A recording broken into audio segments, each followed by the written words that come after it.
Olá, você amigo internauta, espectador do Jornal de Pomerode na internet e nas redes sociais. Está no ar mais um programa Contra-Ataque aqui na TV JP, aproximando o esporte de você.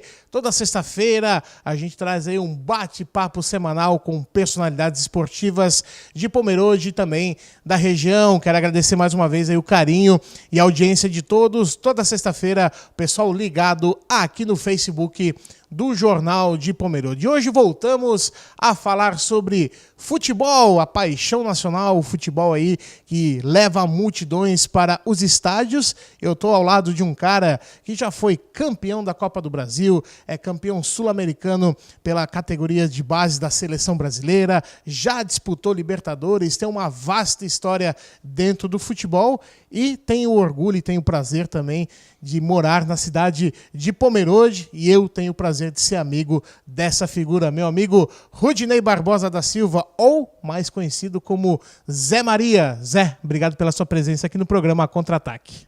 Para mim é uma satisfação, Bob. Sabe que nós somos considerados como irmão, né? Com certeza. Eu cheguei aqui, conheci, era um baita de um goleiro, né? Agora maior ainda. Mas tô voltando. Maior ainda, né? Tô me esforçando pra voltar, até porque a gente sente falta, né? Sim, a gente sente falta, O né? futebol é a cachaça, não adianta, né? Eu não posso também falar muito, né? Não, mas tu tá bem melhor do que eu, né? Então, Zé, obrigado aí pela sua presença. A gente vai bater um papo aí, falar sobre a trajetória dele dentro do futebol, né? Tanto no futebol profissional, o amador, e também ele atuando na arbitragem atualmente. Claro, eu começo perguntando, que eu pergunto para todo convidado, né? Como é que o esporte e principalmente o futebol fez parte da tua infância? Bob, isso já veio da infância mesmo, né? Meu irmão jogava profissionalmente dentro da minha cidade, no Sport Clube Rio Grandense, e eu sempre acompanhei. Desde pequeno, eu entrava em campo com ele, né, mãozinha dada lá, pequenininho, entrava em campo, já gostava de bater aquela bolinha, já, né? E aí foi indo, foi influência, aí o pai foi goleiro, né? Então já vem, e todos os irmãos sempre jogaram. Eu, caçula de 8 irmãos, 6 homens, 2 mulheres, então aí não tem jeito. Todos os 6 jogavam futebol? Todos os 6 jogavam futebol. Não tinha como não ser diferente, né, Zé? Não tinha. Podia ter alguma outra escolha de estudar, seguir, mas não tinha. Já vinha no sangue mesmo, então foi seguir e o apoio da família. Isso foi muito importante para começar. E já desde berço também era fanático pelo Colorado? A família toda já era colorada, né? Então não tinha como fugir disso. Claro, hoje em dia, com as mudanças, já temos gremistas na família, né? Não podemos fugir. A esposa já é gremista, né? Então tem que respeitar também, né? Então, quer dizer, aí já tem um pouco mais de respeito. Não tem como falar muito. Mas as tuas origens você não nega, né? Não. A origem não tem como negar, né? Com certeza. Claro, você começou a sua trajetória dentro lá no Rio Grande, na tua cidade, mas também teve aí a satisfação de poder atuar pelo teu time do coração, o Sport Clube Internacional. Fala um pouquinho para os nossos internautas como é que foi essa emoção de poder atuar no clube que você ama. Assim, eu acho que a gente joga com mais coração ainda, mais vontade, né? Para mim, quando veio o convite, eu tinha 14 anos de idade, jogava no time da cidade, nos juniores já, 14 anos.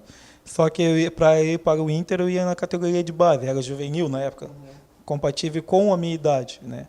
Então, quando veio o convite, foi alegria total, a família toda, não, tem que ir, né? Mas, como eu era caçula, pequenininho, xodozinho da família, aí a mãe já ficou assim, né? A minha mãe mesmo foi, vai, meu filho, mas que negócio? Vai achando que eu não ia ficar, né? Não vai passar, sempre com o pé atrás, sempre né? com o pé atrás, né? Mas tive oportunidade, fui, passei em teste, foi eu e o meu grande amigo Giovanni, também, que é da minha cidade também. A gente sempre jogou as categorias de base, começamos uma escolinha junto, fomos para o Rio Grande junto, sabe? Hoje em dia, voltamos a ter contato, eu moro em Florianópolis, né? Então, voltamos a ter o contato mais próximos, né?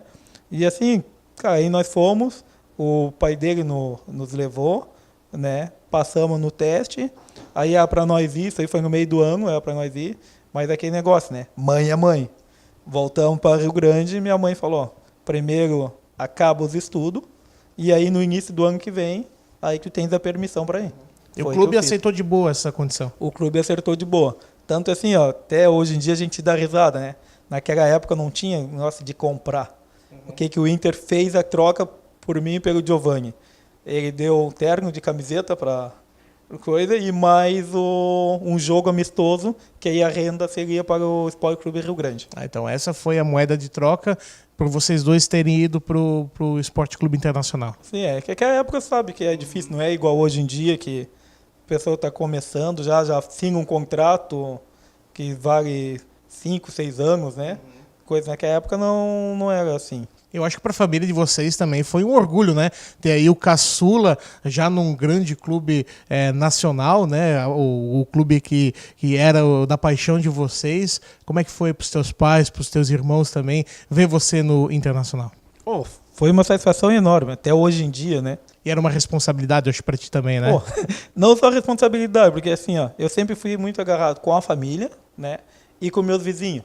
Nós se criamos junto aí, tudo como irmão. Então, quer dizer, e na volta tinha muitos colorados, sabe? Então, quer dizer, eu chegava de volta na cidade, final de semana, tudo. Eu sempre estava no meio do pessoal. Eu não...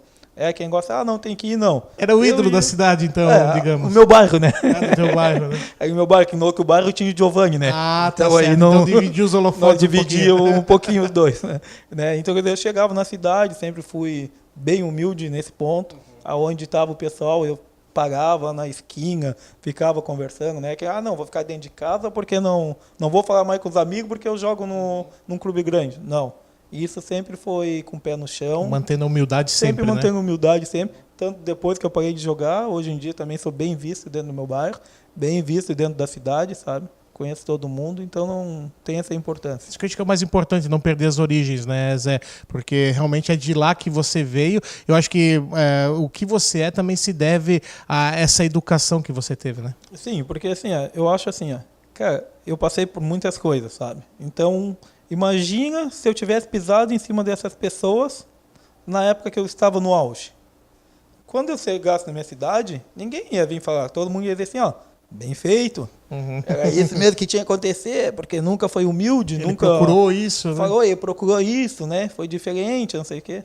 Cara, eu não tenho. Aonde eu chego, graças a Deus, sempre fui bem-vindo, sabe? Até em Bagé, que eu joguei em Locus Clube, sabe? Em Americana também. Locus Clube que eu passei, aonde eu chego, eu sou bem recebido. Mas eu acho que no Inter foi o clube que te proporcionou as maiores alegrias e também que te fez também ir para a seleção brasileira das categorias de base, né? Conta um pouquinho como é que foi essa sua trajetória. Sim, foi assim, foi bem rápido. Até foi surpreendente, porque eu cheguei em janeiro de 88, em 1988 no Internacional, no Sport Clube Internacional.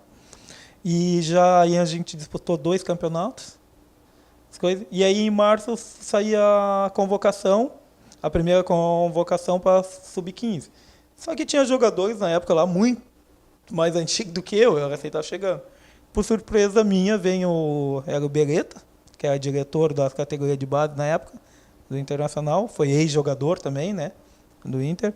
E aí ele vem e me chamou junto ao técnico, o Edson Porto, hoje em dia ele é técnico do Santos do Amapá, né? Aí ele veio e falou, Rudinei, precisamos ver uma documentação tua porque tu fosse convocado para a seleção Sub-15. Aí eu fiquei assim, quem? Eu? Sabe, para mim foi surpreendente, sabe? Eu falei, não, tem alguma coisa de errado. Tem certeza que sou eu? Disso? Não, realmente. Teve olheiro deles acompanhando aqui o desempenho, jogos, né? Tudo os jogos vocês fizeram, e eles se interessaram por ti. E é para te apresentar, eu acho que isso aí foi em meio de semana. Esse final de semana tu vai para tua casa para ver a documentação que precisa, como é a menor, precisar de assinatura de pai, responsável e tudo. E na terça-feira já vai estar viajando para o Rio de Janeiro. Né? E eu já quero surpreender, nunca andei de avião. Como é que é isso agora? Como é que eu vou fazer, sabe? Mas aí, cegado, tudo, fui bem recebido. Aí a gente ficou na Granja Comari, né? Período todo lá e ficamos, acho, 1 mês e meio. Ali era top, né, Zé? Sim. Aí voltamos, aí seguimos com os campeonatos estaduais. Aí depois a última convocação, o campeonato, se eu não me engano, foi em outubro, lá no Equador. Uma coisa, aí saiu uma convocação, e eu, surpreendentemente para mim também, e eu estava nessa última convocação. Pro Sul-Americano. Pro Sul-Americano. Isso em 88 pro Sul-Americano. Que vocês foram campeões. Aí nós fomos campeões em cima dos Los Hermanos, da Argentina. Muito importante ressaltar isso. Que felicidade, né? Imagina a felicidade. E esse título credenciou vocês pro Mundial, né? Aí credenciou nós para o Mundial em 89 na Escócia, em Aberdeen. Então, acho que a seleção brasileira também, como pessoa, né, não só como desportista, também te proporcionou poder conhecer lugares diferentes, né? Como é que foi isso? Você, um garoto ali de 15, 16 anos, foi tudo muito rápido, né? Como é que você conseguiu lidar com isso, Zé? Cara, eu sempre fui humilde nesse ponto. Não me deslumbrei com as coisas. Tanto assim, que hoje em dia... Sou até em dizer assim, eu não é quem gosta de levar máquina fotográfica, o pessoal tem. As fotos, muitas que eu tenho hoje em dia, são de colegas meus, que eu vou no Face dele, essa foto eu não tinha, que eu não era, sabe, sempre bem simples, tudo. Então, quer dizer, para mim foi aquela surpresa. Aí viajar, sair aí, tinha que fazer passaporte. Toda essa burocracia, toda a né? burocracia, tudo, né? Então, é complicado, mas, aí eu conheci lugares que eu jamais... imaginava. Quando a gente foi para o Equador, primeiro a gente passou por Lima, né? E aí em Peru, tudo. Então foi aos poucos conhecendo. Aí depois, ter que fazer uma viagem 11 horas dentro de um avião, né? Coisa. Aí nós fomos para a Holanda primeiro, no Mundial, em 89. E como é que era o clima no avião aí, essa meninada toda? Era pagode, era festa ou tava todo mundo bem tranquilo? Todo mundo tranquilo, porque a maior parte é tudo o primeiro voo, né? Então... ninguém olhava pro lado. Ninguém olhava pro lado. 11 horas dentro do avião, tu já não conseguia mais caminhar para um lado, caminhar pro outro dentro do avião, sabe? Então tu não... Coisa totalmente, outra língua, nós nunca esperava, então tu tinha que te virar para falar com alguém, sabe? Fazia gesto assim, coisa. Mas o bom, sim, que fora aqui a gente deu para ver que tem muitos brasileiros, sabe? Isso era muito importante também. Cara. E o brasileiro é bem visto lá fora? Você teve essa impressão? Como é que foi a recepção de vocês? A nossa recepção foi boa, não sei porque assim, seleção brasileira, tá? E assim, e bem, sempre com peso com o nome, né? Bem com peso. Não interessa se é sub-11, sub-10, sub-15, é a seleção brasileira que está naquele país. Tá? Então, se é uma seleção brasileira, tem jogadores com aquela respeito. Camisa amarela impõe respeito. A camisa impõe muito respeito. Muito respeito. E eu acho que foi um orgulho para ti também, até porque vocês conquistaram aí o 5º lugar. Eu acho que também foi um bom campeonato, foi uma boa campanha, né, Zé? Sim, e assim, o 5º lugar a gente fomos desclassificados nos pênaltis, né? E assim, para um time africano, tá? Naquela época, as coisas que a gente acompanhou, quem acompanhou tudo, sabia que tinha os gatos, os famosos gatos que a gente fala, né? Jogadores com idades avançadas que estavam em categorias menores, né? E assim, tu olhava para eles, nós era miudinho, 15, 16 anos, tudo miudinho. Tu olhava, tu via aqueles caras grandão na tua frente, sabe? Então, quer dizer, é bem complicado. Mas jogavam de igual para igual e iam para cima, não queria Não, iam para cima, de igual para igual, muito habilidoso. Só que a força deles era desproporcional à nossa, né, na época. E esse teu bom desempenho na seleção fez com que você também pudesse subir e integrar o time de cima do Inter, né? Assim, foi aos poucos, né? Não o time de cima. Em desempenho veio, quando eu voltei, eu já não fiquei na minha categoria. Já subi para a categoria de juniores, que hoje em dia seria o sub-18. E eu estava com 16 anos na época, né? Então eu jogava no sub-16, mas eu já fazia parte do sub-18. Tanto que quando eu voltei, aí depois eu fui, aí eu listei a Copa São Paulo, né? Já na categoria acima da minha, que eu listei 2 Copas São Paulo. E qual foi o momento que tu subiu, então, para o time principal do Inter?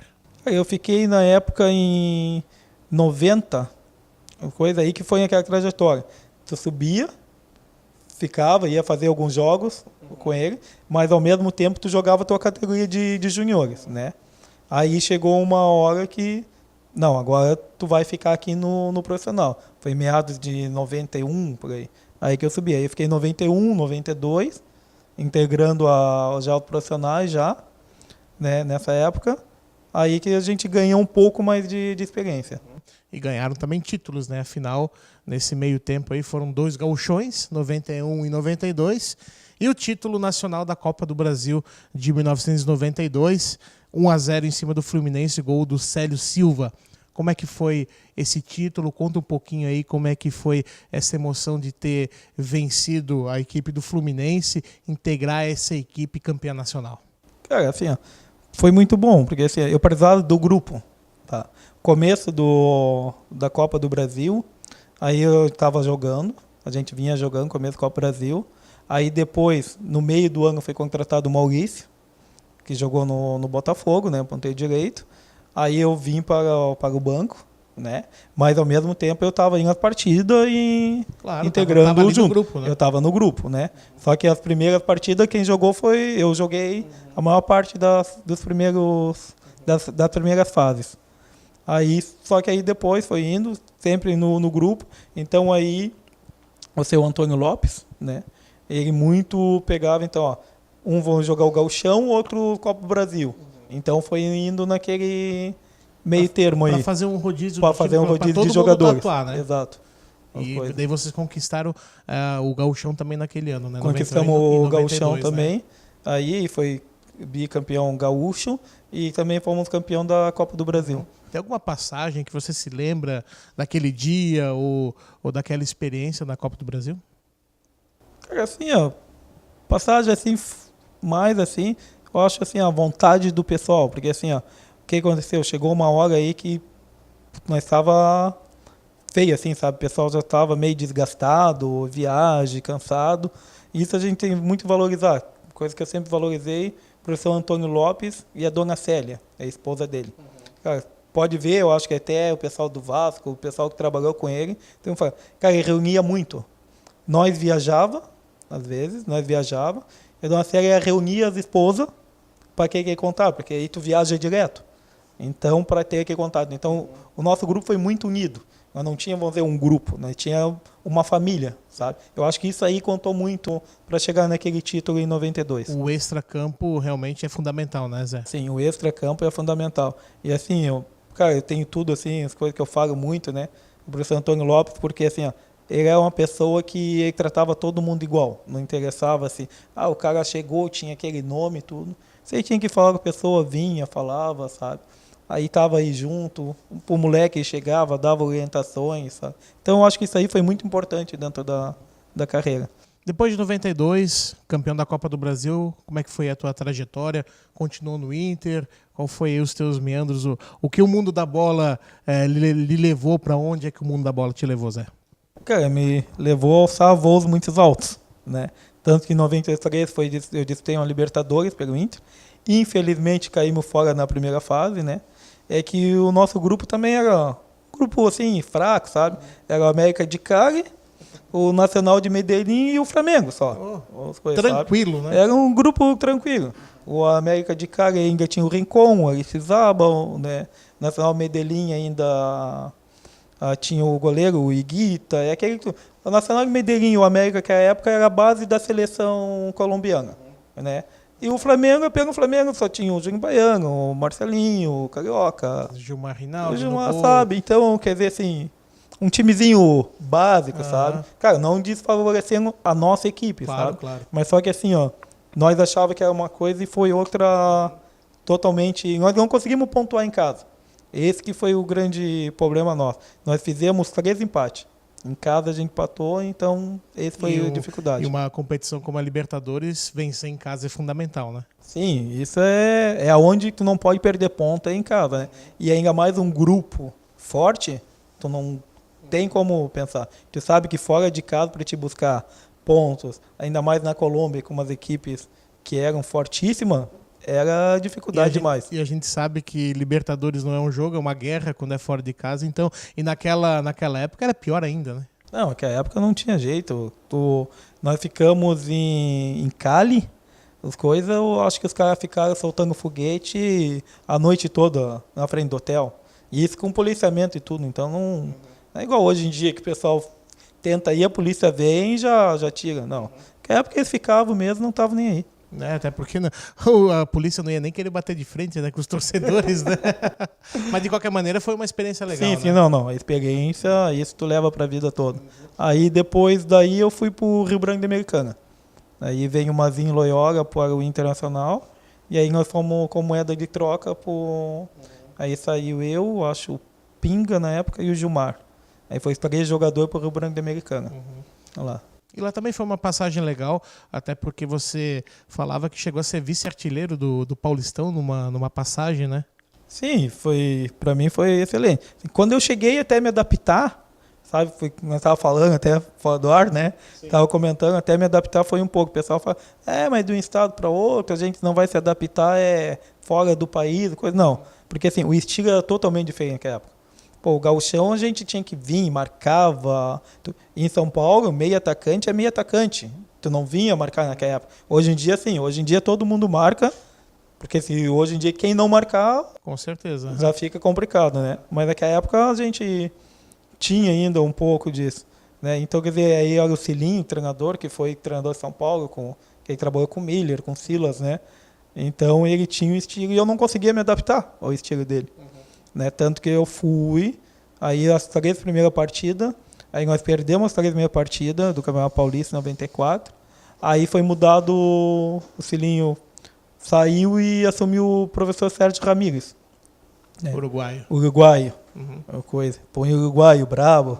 Famoso por correr atrás do Rivelino no Maracanã, né? Sim, isso aí. Né? Essa é a passagem dele. Não, mas é assim, um treinador fora de série, sabe? Assim, porque, cara, ele levava aquele banjo dele. Toda terça-feira nós tinha um encontro entre nós, assim, sabe? E foi um cara que mudou a minha trajetória dentro do Rio Branco. Dando oportunidade, aí comecei a fazer gols, e aí eu já estava com 7 gols quando eu fraturei a perna. Porque daí tu jogava dentro da tua característica também, né? Sim, que aí eu conseguia me trazer. Ele já me recuou um pouco, eu podia vir marcar até o meio, é coisa que eu gostava de fazer. Eu não conseguia deixar o lateral passar e eu não ir fazer a marcação, né? Então aí já comecei a jogar dentro da minha característica, né? E consegui começar a fazer os gols, as coisas. Aí só que infelizmente num lance com o goleiro do Santos na época, né? Aí eu fraturei a perna, fiquei 2 anos sem poder atuar. Quem era o goleiro? O Edinho. O Edinho, filho do Pelé, né? Até porque você pegou uma época ali, né, nesse Paulista que realmente tinham grandes times. A gente pode destacar, lógico, o Palmeiras, né? Que na oportunidade tinha aí o patrocínio da Parmalat e tinha uma verdadeira seleção, né? Sim, não. Palmeiras, que na época não tinha jeito. Pegava o Kleber, né? Bicampeão brasileiro, né? Evair, né? Tanto que o Kleber, até contar aqui uma passagem, que eu tomei uma pancada do Kleber que, que nem deu, né? Naquela época eu gostava muito de correr, né? Então o Kleber chegou e eu fui dar uma tentativa de corrida nele. Não teve nem tempo, né? Não deu tempo. Só me deu uma abraçada e ele falou, aqui tu não vai correr. Era o antigo Parque Antártica, né? Aí era a goleira do vestiário, porque tinha a goleira da piscina, que a gente fala, e era a goleira do vestiário. Aí no primeiro lance ele tomou um cartão amarelo. E aí só que eu era teimoso, cara. Eu não conseguia não deixar ele correr. Eu era teimoso. Aí eu peguei e fui. A segunda ele me deu braçada. Aí ele falou assim, eu avisei pra ti não ia correr, cara. Não conseguia nem respirar. Fiquei no chão assim, ó. A única coisa que eu vi que ele deu e já saiu caminhando pros vestiários já. Porque já sabia que era vermelho. Conseguisse expulsar o Kleber, então. Consegui expulsar. Mas é uma história, mas foi... Ele tinha uma virilidade muito grande, né? Realmente, ele era bola ou bolim, né? Sim, é. Mas isso também faz com que a gente ganhe cancha, né? Dentro do futebol, né, Zé? Sim, isso aí, pô, tu adquire uma experiência enorme, né? Mas assim, ó, em apanhar também, assim que a gente fala, né? O modo de expressar, não é apanhar, né? Mas de chegar firme... quando o Sérgio Ramírez chegou no Rio Branco Americana, eu não protegia muito a bola. Eu colocava a perna, mas os caras vinham e batiam e eu já caía. Não tinha uma força e não sabia, né? Coisa, era meio truncadinho, mas não tinha. Sim. Acabava os treinamentos, o professor Sérgio Ramírez mandava o Aguitana, que era na época, o Souza, que jogou em São Paulo também, né? Metia a bola para mim e eu de costa... E o gringo vinha e batia. Esse era o treinamento. Esse era o treinamento. Pancada. O gringo vinha e batia. E batia mesmo, não era assim coisa. Ele me chutava mesmo.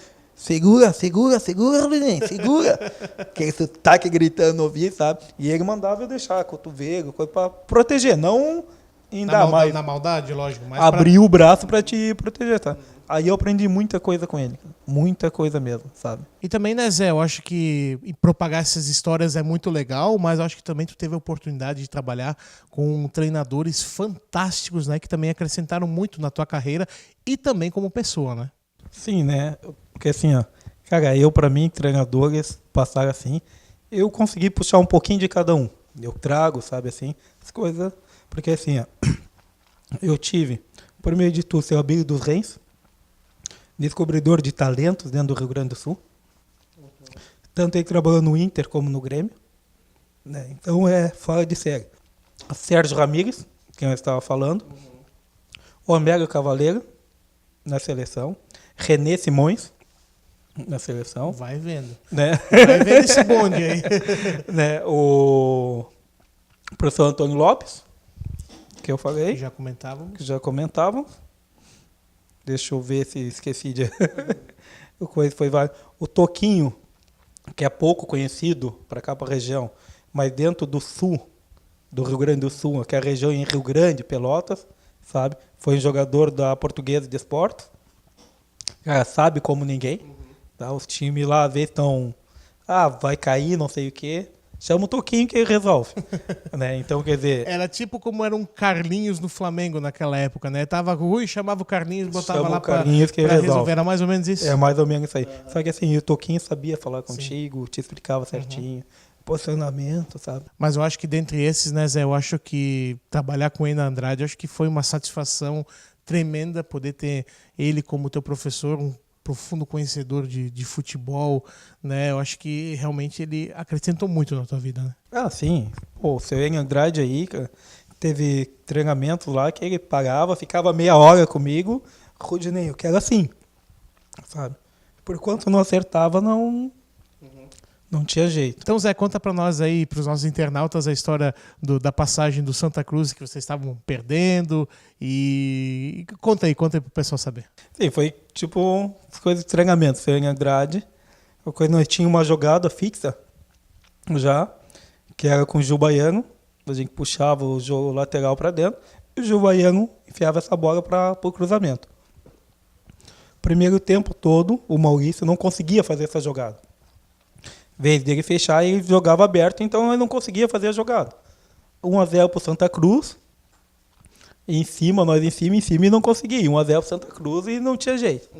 Os 40 minutos do primeiro tempo, mais ou menos, o Sérgio Draghi mandou para o aquecimento. Chegou no vestiário, estava aquecendo no vestiário, o Sérgio Draghi chegou. Rudinei, tu viu o que o Maurício fez? Né? Aí eu olhei assim, assustado, né? O que eu vou falar? Pô, falando do meu companheiro aí, jogador, né? Eu só fiz assim com a cabeça e fiquei quieto, né? Aí o seu Andrade de novo. Eu tô perguntando se tu viu o que ele fez. Eu falei, não, senhor Andrade, eu vi. Tá. Se tu fizer alguma coisa igual o que ele fez, 5 minutos de partida, eu te tiro da equipe. E põe um outro jogador. Aí eu falei, tá. Só fiz assim com a cabeça, vamos pro jogo, né? Mas a perninha não tava tremendo, né? Eu tava mais assustado do treinador do que de jogar. Até porque jogar tu tirava de letra, sim, né? E não tinha problema, né? Cara, aí pra mim assim foi sensacional. Assim, foi uma chamada e tanto, né? Aí eu acho que não deu 5, 6 minutos, a gente conseguiu encaixar a jogada e felizmente fizemos a jogada que a gente treinava e deu o gol do Gerson. Foi assim, o Gerson que jogou no Santos, né? Tudo. Então, quer dizer, foi a jogada que a gente fez, cheguei ali em fundo, cruzei, e o Gerson chegou de cabeça e tum, 1-1. Aí depois, eu acho, mais uns 15 minutos, conseguimos fazer a jogada de novo, 2-1, 2 gols do Gerson, viramos com as 2 jogadas. O que aconteceu? O próximo jogo, ganhei titularidade. E prova que realmente o treinador, quando ele tem esse feeling, ele consegue também extrair o máximo do jogador, né, Zé? Sim, o seu Eina Andrade é aquele jeito, ele sempre falava, por enquanto eu estou te cobrando, estou falando contigo, presta atenção que eu estou preocupado com esse jogador. No momento que eu não falar mais contigo e não te explicar, pode procurar outro clube, porque para mim tu já não serve mais. Bom, Zé, eu acho que a gente podia ficar conversando durante umas 5 horas até meia-noite, né, conversando sobre futebol, sobre os teus causos, né, dentro principalmente do futebol profissional. A gente nem entrou ainda na questão do amador, eu quero te convidar para a semana que vem você voltar aqui no estúdio da TV JP e a gente continuar a nossa conversa. Pode ser? Não, pode ser, Bob, porque, cara, se nós se estender aqui, nós acho que viramos a noite, mais outro dia ainda, e nós vamos ficar. Porque história esse homem tem, né? Então, realmente, a gente agradece.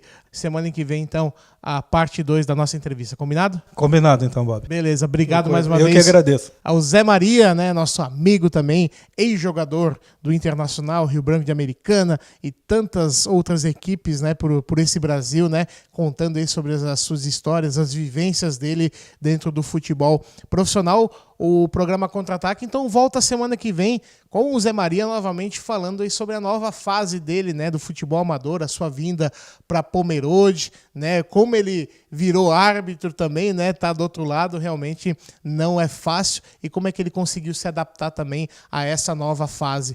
E eu convido você, amigo internauta, espectador do Jornal de Pomerode, na internet também nas redes sociais, para continuar então acompanhando aí a entrevista com o Zé Maria na próxima sexta-feira aqui dentro da TV JP, aproximando o esporte de você. Um abraço.